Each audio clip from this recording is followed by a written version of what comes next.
கிழக்கு வாசல் வீடு, அதில் வாஸ்து தோஷம் இருக்குது அப்படின்னு எனக்கு ஒரு சந்தேகமாக இருக்கு ஐயா அப்படின்னா, நான் சொல்கிற இந்த 10 வரி மந்திரத்தை ஒரு வெள்ளிக்கிழமையில் வாழை இலை பரப்பி வெற்றிலை பாக்கி தேங்காய் பழம் வச்சு இந்த மந்திரத்தை நீங்கள் சொல்லுங்கள். அது கண்காணாமல் அந்த வாஸ்து தோஷமெல்லாம் போயிடும். சரிங்களா? அற்புதமான மந்திரம் தர்றேன், எழுதி வச்சிங்க. இல்லை இது திரும்ப திரும்ப போட்டு அதை எழுதிங்க.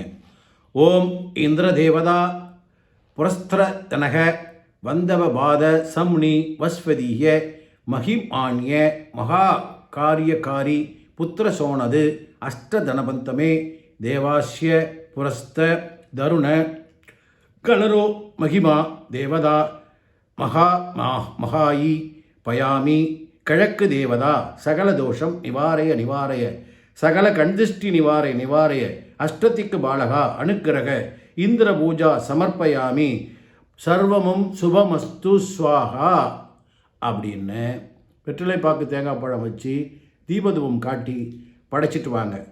ஒரு 5 வாரம் வெள்ளிக்கிழமை இப்படி நீங்கள் பூஜை பண்ணிங்கன்னா அந்த கிழக்கு வாசலில் இருக்கக்கூடிய எல்லா தோஷமும் போய் உங்கள் வீடு வாஸ்துப்படி மாறிடும். இது கிழக்குக்கு வாசலுக்கு உள்ள சிறப்பு பூஜைக்கு உள்ள பலன். ஒவ்வொரு திசைக்கும் நான் பதிவு சொல்கிறேன். சரிங்களா? சப்ஸ்கிரைப் பண்ணுங்கள். வணக்கம்.